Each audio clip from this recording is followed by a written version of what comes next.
క్రమశిక్షణ కమిటీ ముందుకు వచ్చి తప్పుడు ప్రచారం ఇవ్వడం జరిగింది. అసలు పిలిచింది క్రమశిక్షణ కమిటీ అధ్యక్షులు గౌరవనీయులు మల్లిరవి గారు పిలిచి వరంగల్ జిల్లా సంబంధించిన ప్రజాప్రతినిధులు జిల్లా నాయకులు ఇచ్చిన వినతి పైన వివరణ ఏమైనా కోరడానికి వారికి షోకాస్ నోటు కూడా ఇవ్వడం జరిగింది. కానీ వాళ్ళు ఏం చెప్తున్నారు, ప్రెస్ మీడియాకి వచ్చి నన్ను ఎవ్వరు విలువలేదు, నేనే గాంధీ భవన్కి వచ్చాను, నేనే గాంధీ భవన్కి వచ్చి వివరణ ఇస్తున్నా అని చెప్పాడు. అంటే క్రమశిక్షణ పార్టీ అంటే దానిపైన కూడా విశ్వాసం లేని వ్యక్తిత్వం. అంతేకాదు ఈనాడు కొండముల్లి పార్టీలు మారి అంటే అందని. కానీ ఈ జిల్లాలో అన్ని పార్టీలు మారి ఏకైక కొండ దంపతులు చెప్పక తప్పదు. వాళ్ళకి రాజకీయ భిక్ష పెట్టింది టీడీపీ పార్టీ. వారు ఊరికే మళ్ళా దయాకరం ఉంటాడు. యాక్చువల్ దయాకర పక్క శిష్యుడే, అవునా కదా? ఆయన అడిగాను ఒకసారి, సంఘం మండలి కదా ఆయన సంఘం మండలి కదా. ఇలాంటి వ్యక్తి మరి 38 సంవత్సరాలు ఈ పార్టీ జిల్లాలో కాంగ్రెస్ పార్టీ బ్రతికించినంటాడు, కాపాడినంటాడు. ఎప్పుడు పార్టీ ఉన్నాయా? టీడీపీ నుంచి కాంగ్రెస్ వచ్చావా? కాంగ్రెస్ వైఎస్ఆర్సీపీ పోయినావా? వైఎస్ఆర్సీపీలో ఏంటి మళ్ళీ బై ఎలక్షన్ పోటీ చేశాడు పరకాల్లో. దాని తర్వాత మళ్ళీ కాంగ్రెస్ వచ్చావా? మన కాంగ్రెస్ నుంచి మన టీఆర్ఎస్ పోయినావా? టీఆర్ఎస్ పార్టీలో కూడా మన కాంగ్రెస్ పార్టీ పరకాల నుంచి పోటీ చేస్తే ధర్మాడి కింద ఎన్ని వేల ఓట్లు? 47,000 ఓట్లతో ఓడిపోయాను. 47,000 ఓట్లు ఓడిపోయాను. నాకు ఓటమి లేదంటావా నాయన? కరెక్టే. నువ్వు స్వయంగా సంఘంలో జడ్పీటీసీగా పోటీ చేశావు. అది ఎప్పుడు? 201లో సంఘం పట్టణంలో. అప్పుడు ఘోరంగా ఓడిపోయాను. ఒక స్థానిక సంస్థల్లో నేను సొంత మండలం అది, అక్కడ ఓడిపోయావు. నాకు ఓటమి లేదు. వరంగల్ జిల్లాలో ఉన్న నాయకులంతా నేను గెలిపించిన, నా సహకారం ఉంది అంట. నీ సహకారం నీకే అది బలం లేదు. వడదనపేట పక్కన నాగరాజు గెలిపి నేనే అంటాడు. ఇటు పక్కన పరకాల ఎమ్మెల్యే దేవుడి పెద్దలు ప్రకాష్ రెడ్డి గారు నేను గెలిపించిన అంటాడు. ఇక్కడ భూపాలపల్లి సత్య నేను గెలిపించిన అంటాడు. దోనకలు మైబామ్మ ఇంత పెద్ద దేశానికే పెద్ద నాయకులు నువ్వు పార్టీ పెట్టిన ఆయన. నీ దమ్ము ధైర్యం తెలుస్తుంది. ఎంపీ ఎలక్షన్లో స్వయంగా మంత్రి ఉంటావు. నీకు వచ్చిన 9,000 7,000 ఓట్లుంటే మైనస్ ఎంత అయింది? ఇంకా ఉమ్మడి వరంగల్ జిల్లాలో అత్యధిక మైనస్ బీజేపీకి లీడ్ వచ్చింది. ఒక్క సీట్ అయితే సీట్. నువ్వు థర్డ్ సెకండ్ టీఆర్ఎస్. ఇంత ఘోరంగా ఓడిపోయి ఘోరంగా చేసి నువ్వు మళ్ళీ కాంగ్రెస్ పార్టీ అంటావు. కాంగ్రెస్ పార్టీ చేసి వెలిగింది అసలు. ఏ పార్టీ ఉంటే ఆ పార్టీ 4 మాట తిట్టి రావడం తప్ప ఇంకేం లేదు. కాంగ్రెస్ పోయి సోనియా ఎన్ని రకాలు తిట్టినవో. తర్వాత మా జిల్లా కాంగ్రెస్ అధ్యక్షుడు స్వయంగా ఒకసారి మంచిగా మీడియా పెట్టి చూపెడతాను, లైవ్ పెడతాను. మీ అందరికి నీ బండారం బయట పెడతారు. కొండ దంపతులు బండారం బయటపడుతుంది. అంతేకాదు ఇక టీఆర్ఎస్ పార్టీ కేసీఆర్ గారు సిట్టింగ్ ఎమ్మెల్యే అందరికీ ఇచ్చి నేను ఎందుకు ఇవ్వలేదు? అక్కడ కూడా తిట్టుడే, వాళ్ళ కులం పేరు పెట్టుకుంటాడు. ఎక్కడ పోయినా కులాన్ని తిడతాడు. వెల్మ పార్టీ అంటే వెల్మ దొరవాళ్ళ పార్టీ అంటాడు. రెడ్డి పెట్టు. రాజశేఖర్ ఏ కులమే? రాజశేఖర్ ఏ కులం? రెడ్డి కదా? నీ కాపా? నీ పద్మశాల? కేసీఆర్ వెల్మ కదా?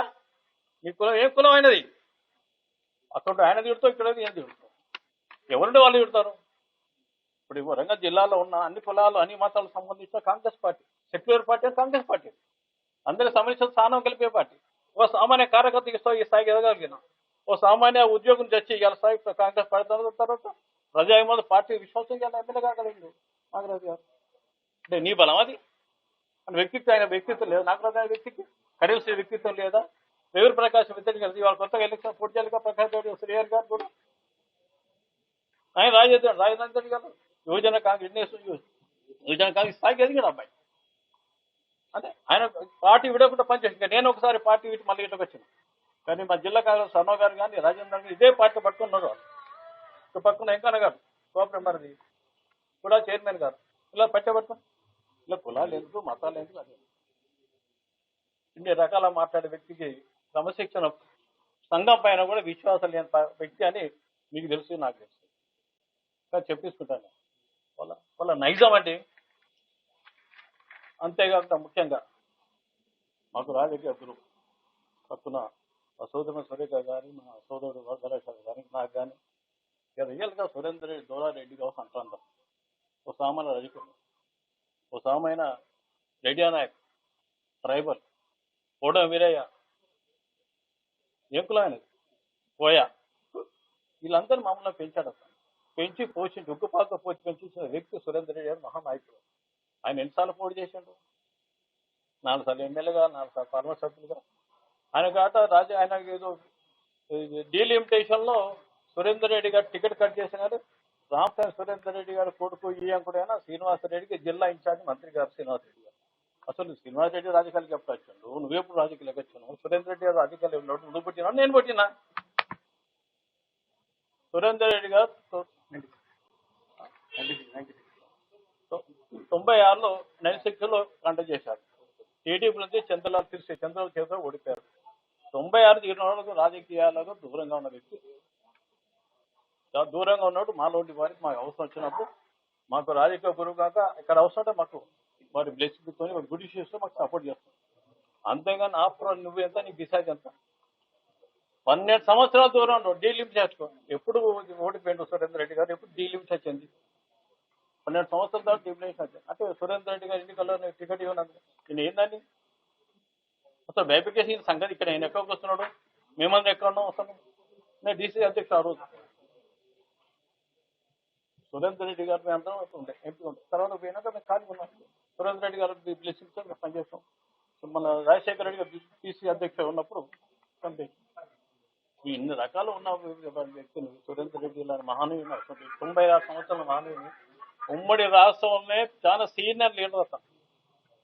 ఆనాడు ఎలక్షన్ 2014లో 4లో నేను, స్వర్ణ గారు, వరదరాజేశ్వర గారు, విశేషులు నరేష్ రెడ్డి గారు మేమందరం సురేందర్ రెడ్డి గారు ఇంటున్నాం. హామీద్ పటేల్ గారు స్వయంగా పోటీ చేసి సోనియా గాంధీ మీతో మాట్లాడుతున్నా అంటే మాట్లాడలేరు. స్వయంగా ఫిజికల్ గా సింగపూర్ సింగపూర్ రాజేశ్వరరావు గారు, వెంకటస్వామి గారు స్వయంగా ఇంటికి వచ్చి ఎట్లా పోటీ చేయాలన్నాడు. వెంటనే పీసీ అధ్యక్షుడు రాజశేఖర్ కొంచెం అన్నా మీరు పోటీ చేయాలి, మీరు పోటీ చేస్తే తెలంగాణ అందరికీ కూడా మనో ధైర్యం ఉంటుంది, మన అధికార పార్టీగా ప్రతిపక్షంలో గెలవాలంటే మీరు మీ సహకారం కావాలి, మీరు ఉండాలని అన్నా కూడా నేను రాజకీయాలకు దూరంగా ఉన్నాను, ఎవరైనా పెట్టండి నా సహాయ సహకారాలు పార్టీలో ఉంటుంది, జిల్లాలో మంచి చెడు పార్టీలో ఉంటామని చెప్పారు.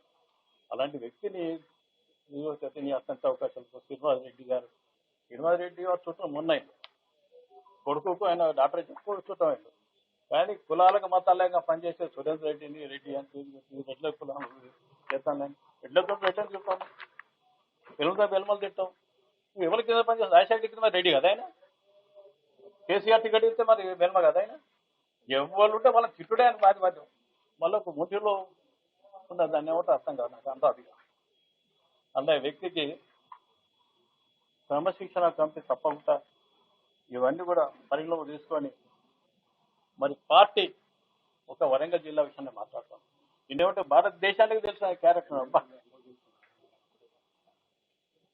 అసలు ఎంత గెలిచిన వేసిన డిప్యూటీ వస్తున్నాడు ఏమైనా సెవెన్ గెలిచా మీటింగ్ చేసిన మాకు తెలుసా.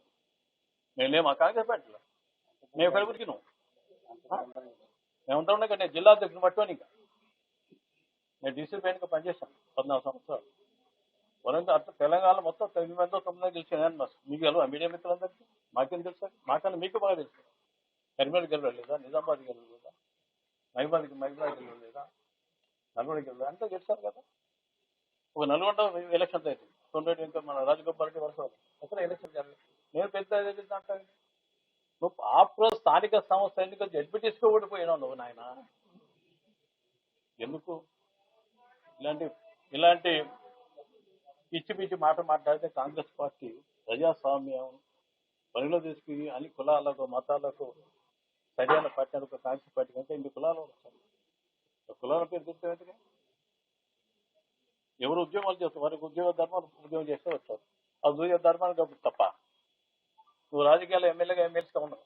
కాంగ్రెస్ పార్టీ ఇచ్చిన ప్రభుత్వ పరంగా పనిచేయాలా వద్దా? మనం నేను కూడా ఎమ్మెల్సీ ఉన్నా, ప్రభుత్వం అనుకూలంగా పనిచేయాలా వద్దా? నేను పార్టీకి అనుకూలంగా పనిచేయాలా వద్దా? నేను ఏదో కోర్టు రాసేస్తారు. నేను ఏంటికి 200 వెహికల్ 500 చెప్తున్నాను. ఎక్కడికి పోయినా మీకు వెళ్ళదా? మీకు తమ తెలుసు కదా, లైవ్లో చూశాక మీరు అందరూ. ఇలాంటి తప్పుడు మాట మాడితే కాంగ్రెస్ పార్టీ ప్రజలు ఎవరు సాధించారు జాగ్రత్త చెప్పండి. అందరూ 5వ తారీఖు వారు క్రమశిక్షణ కమిటీ వాళ్ళు టైం పెట్టారు, టైం బాండ్ ఫిక్స్ చేశారు. దాని తర్వాత మరొకసారి ఎదురాక జిల్లా అభివృద్ధి ఏ విధంగా చేయాలి, నియోజకవర్గాల పరిస్థితి ఏంది, స్థానిక సంస్థ ఎన్నికలు రాబోతుంది. మొన్న హైకోర్టు ఇచ్చిన జడ్జిమెంట్ ప్రకారంగా ప్రభుత్వం పార్టీ కూడా మాకు గైడెన్స్ ఇస్తుంది. రేపు అఖిల భారత కాంగ్రెస్ నాయకుడు మల్లికార్జున ఖర్గే కూడా వచ్చి అందరితో మాట్లాడడానికి సమీక్షించడానికి రాబోతున్నారు. అందుకు ఇది మొత్తం అన్ని గ్రామ స్థాయిలో పార్టీని ప్రజాశిక్షణ చేసి గ్రామ స్థాయిలో పార్టీ ప్రశ్న చేసి స్థానిక సంస్థల్లో కాంగ్రెస్ పార్టీ విజయటంగా పొందాలనే ఆలోచనతో కూడా మా జిల్లా సంబంధించిన నాయకులు అందరూ కూర్చొని మాట్లాడి రానివాళ్ళ గారి జిల్లా మా ఎమ్మెల్యేలతో కొంతమంది ఇంపార్టెంట్ పర్సన్స్ కూడా మా డీసీ ప్రెసిడెంట్ గారు రాజేందర్ గారు, డీసీ అధ్యక్షుడు శర్మ గారు కూడా ఫోన్లో కూడా పర్సనల్గా మాట్లాడడం జరిగింది. 5వ తారీఖు దాకా వెయిట్ చేస్తాం. తప్పనిసరిగా ఎవరు తప్పు చేస్తే కఠిన శిక్షలు ఉంటాయని విశ్వసించే వాళ్ళు మేమందరం. ఇప్పటివరకు మీరు వరంగల్ పార్లమెంట్ పరిధిలో ఉన్న నేతలే వస్తున్నారు. ఇందులో మరి నరేందర్ రెడ్డి కూడా ప్రస్తావించారు. ఇవన్నీ ఉన్న నేపథ్యంలో మహబూబాబాద్ ఫోన్లు చేసుకున్నారా? ఏమైనా ఉమ్మడి వరంగల్ జిల్లా కాదు, ఉమ్మడి ఆంధ్ర ఇతర సమైక్య రాష్ట్రంలో ఉన్న వాళ్ళు కూడా నాతో మాట్లాడలేదు. ఎందుకంటే సురేందర్ రెడ్డి గారికి సన్నిహితంగా ఉన్న స్వర్ణ గారు గారు నేరుగా వజ్రేశ్వర కొంతమంది మిత్రులు ఉన్నాం. మాకు కూడా స్వయంగా ఫోన్ చేసి మాట జరిగింది. ఇలాంటివన్నీ ఎనుకుపోతాం కుక్కలు ముక్కు తెలుస్తున్నాం. అలాంటి కుక్క అని సురేందర్ రెడ్డి గారి పర్సనాలిటీ ఎక్కడ, మీరు ఎక్కడ అండి? కొండమూర్తి క్రమశిక్షణ తప్పి మాట్లాడుతున్నారా? మీరు క్రమశిక్షణ కమిటీకి ఫిర్యాదు చేశారు. మరి క్రమశిక్షణ కమిటీ ఆదేశాలు ఇచ్చిన నేపథ్యంలో మీరు కూడా మరి పదే సమావేశాలు అవుతున్నారా? మీ క్రమశిక్షణ విస్మరించినట్టు అనుకోవచ్చా? క్రమశిక్షణకు అనుకూలంగా మేము ఉన్నాం. పార్టీ మీద ప్రభుత్వం మీద విశ్వాసం నమ్మకున్న వ్యక్తులు మేము. ఎక్కడ ప్రభుత్వం వ్యతిరేకంగా మాట్లాడతలేమో. ఇవాళ కొండమూలి అనే వ్యక్తి పైన వ్యక్తిగా మాట్లాడలే. ఆయన మాట భాషకు చెప్పాం మేము ఉండట.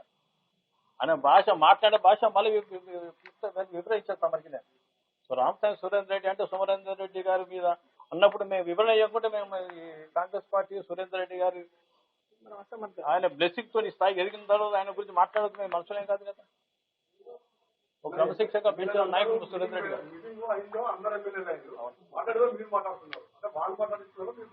నేను మాట్లాడుతున్నా, స్వర్ణ మాట్లాడుతుంది, నాగరాజు గారు స్వయంగా మాట్లాడతాను, ఎంత స్వయంగా మాట్లాడతాను. ఎవరు పోతే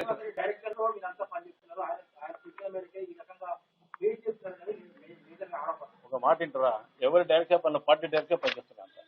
పార్టీ అనుకూలంగా పార్టీ క్రమశిక్షణలో ఒక అది అందరికీ శాసనం, అందరికీ దాన్ని దాట మేము వాళ్ళ యొక్క గంటకో మాట పూటకో మాట ఏ పార్టీ ఆ పార్టీకి పొగిడి మళ్ళీ పెట్ట జై అని డౌన్ బూతులు తిట్టడం మాకు అలవాట్లేదు. మా నైజం మా బ్లడ్ లేదు. ఇప్పుడు నేను టీఆర్ఎస్ జరిగి చేసిన నేను సోనియా గాంధీ కాంగ్రెస్ పెట్టి తిట్టాను. ఎక్కడ మీకు తెలుసుగా? ఎక్కడ కాంగ్రెస్ చేయను, ఎక్కడ కేసీఆర్ పార్టీ ఉన్నది ఇక్కడ మాట్లాడిన ఎక్కడ కల్చర్ కాదు అది. అట్లా పెరగలేదు. కానీ అలాంటి కల్చర్ అతను కల్చర్ గురించి వస్తుంది. మీ ముందు పట్టకపోతే మరి ఏం పట్టించుకోవాలంటారు కదా. మమ్మల్ని కూడా కడియం శ్రీ కాంగ్రెస్ లో చేరిన తర్వాతనే టీడీపీ లాంటి సంస్కృతి కొట్లాటలు స్టార్ట్ అయినాయని ఆయన మీద పదే చెప్తారు. కానీ ఆయన ఎక్కడ స్పందించలేదు. మీతోటే మాట్లాడతాను. కడియం శ్రీ మాట్లాడతారా? కడియం శ్రీహరి గారు ఏ పార్టీ ఉన్నా క్రమశిక్షణ పనిచేసిన కార్యకర్తగా పనిచేసిన వ్యక్తి కడియం శ్రీహరి గారు. వేవూరి ప్రకాష్ కూడా అనుభవం వ్యక్తి. అతను కూడా ఆషామాషం మధ్య కాదు. ఏజ్ దగ్గర అన్ని రకాల కమ్ముతాయి. ఎక్కడ ఉన్నా సరే అంటే ఎవరు నా మీద రిపోర్ట్ ఉంటే నారాయణ అయిపోయిందా? నాగరాజు ప్రభుత్వ ఉద్యోగం చేస్తే పని చేసినట్ట మరి చేద్దాయినా. మీరు కడియం శ్రీ క్రమశిక్షణ కలిగిన వ్యక్తి అంటారు కదా, రాజకీయ అనుభవం ఉన్న వ్యక్తి ఉన్నది. పక్క పార్టీలో గెలిచి ఇది ఇళ్ళకి వచ్చి పనిచేస్తాడు. అది ఏ రకమైన క్రమశిక్షణ? మీ మీద మీ మీద రాజీనామా చేసి రావాలని మీ పార్టీతో పాటు నేను అడిగినా చెప్పు. అది క్రమశిక్షణ అవుతుందా? పక్క పార్టీలో ఆ పక్క పార్టీ పదవి పట్టుకొచ్చి ఈ పదవిలో కంటిన్యూ అవ్వడం కడియం శ్రీ క్రమశిక్షణ అవుతుందా? పార్టీ ఆలోచిస్తుంది. పార్టీ ఆయన నాకు బిచ్చం వచ్చాడు. అతను ఆయనగా స్వయంగా చేయలేదు. ఇక్కడ నేను కూడా స్వయంగా చేయలేదు. కడియం శ్రీహరి గారు కూడా గౌరవ ముఖ్యమంత్రిగా గవర్నర్ పీసీ ప్రెసిడెంట్ పిలిస్తేనే వచ్చి జాయిన్ అయ్యడం జరిగింది.